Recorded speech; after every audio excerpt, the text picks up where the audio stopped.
In today's episode of Today in World War II, April 30th, General Freyberg is given command of Allied forces on Crete and unfortunately very poorly armed. Hitler sets the date for Operation Barbarossa. A Soviet attempt to relieve Leningrad ends in failure.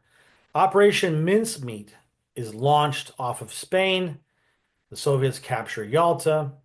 The Soviets and the U.S. First Army link up near Ellenberg, Germany.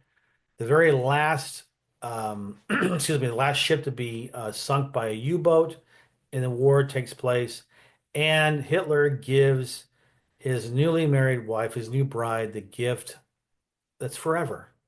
Let's get started. All right, on April 30th, 1941, New Zealand General Bernard Freyberg was appointed commander of all Allied forces on Crete. He had about 29,000 unfortunately poorly armed troops of British, Australian, and New Zealand troops, about 9,000 Greek troops.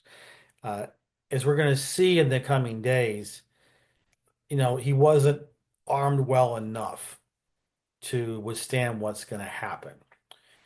And I find that the whole Crete campaign is fascinating from a lot of different vantage points. In general, I have a soft spot for the Mediterranean theater just because it was so, I mean, you had the desert, you had Greece, you had Malta. You know how much I love Malta. You know, Rommel, Montgomery, you got Patton at the end. I mean, it's just fascinating. It's a clash of titans. So we're going to see what happens here with the Kiwis and the Aussies and the Brits very soon. On April 30th, 1941, Hitler sets the launch date for Operation Barbarossa. He's changed the dates a number of times. Yugoslavia suffered greatly under German occupation, but their sacrifice was not in vain because most likely, they took away 2 months of good weather that Hitler could have used in the war. And maybe he arrives in front of Moscow in the fall and not the dead of winter when it was 30, 40 below. We'll never know, but it's interesting that it's a little bit late in the day to be invading the Soviet Union on the 22nd of January. So, no, I'm saying January, June. Okay. And on April 30th, 1942, the Soviets were desperately still trying to relieve Leningrad, the siege of Leningrad. They launched the Lyuban offensive, and unfortunately, they just didn't have the staying power. They didn't have the ability to punch through the Germans and relieve the city. And this happened a lot. Remember, they were the poor Leningraders were under siege for 900 days, over 900 days. It was just awful. And I have in previous videos, especially back in December and January, I talked about this and how much they suffered and so on and so forth. But to today's date, Operation Lyuban had been launched and it officially ended today in failure for the Soviets.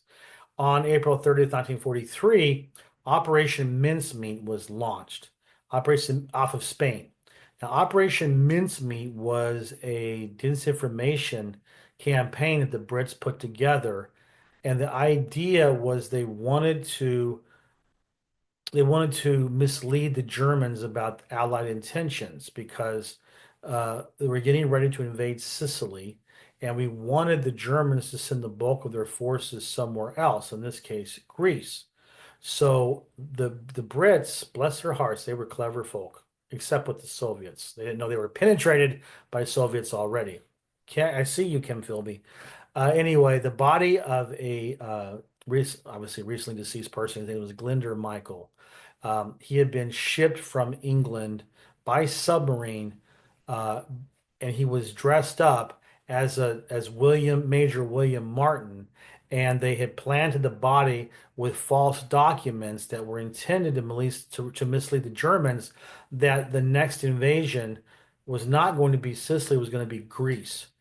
And there was a whole line of stuff that had to happen, but you know what? It worked. So my suggestion to you is if you're interested in this stuff is watch Operation Mincemeat. It's a very good movie. I think it's on right now anyway in March of 2025. It was on Amazon. prime. So it's really good. You should watch it. On April 30th, 1944, the Soviets captured the port of Yalta. Uh, they're starting the 1944 offensive.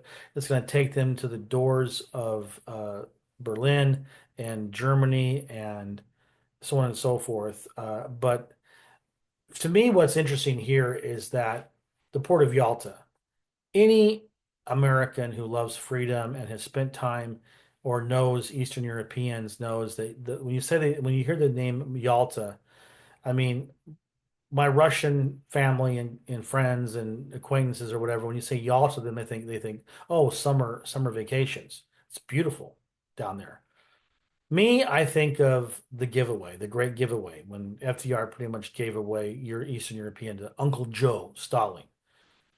I talk about that in more detail when it actually, during the events of that conference. But just remember that it's bitterness. I feel bitterness. I need therapy.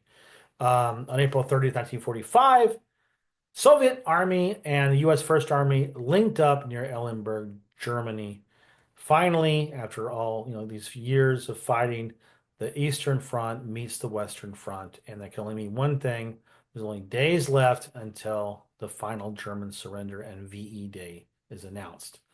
Getting back to my ultimate goal of having whoever makes the Mattel or whoever makes the game, Milton Bradley, Trivial Pursuit.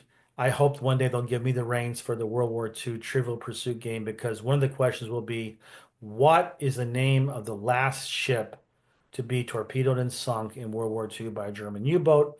And the answer, of course, is the HMS Goodall, a frigate. It was torpedoed. It was torpedoed by uh, U-286 in the Barents Sea.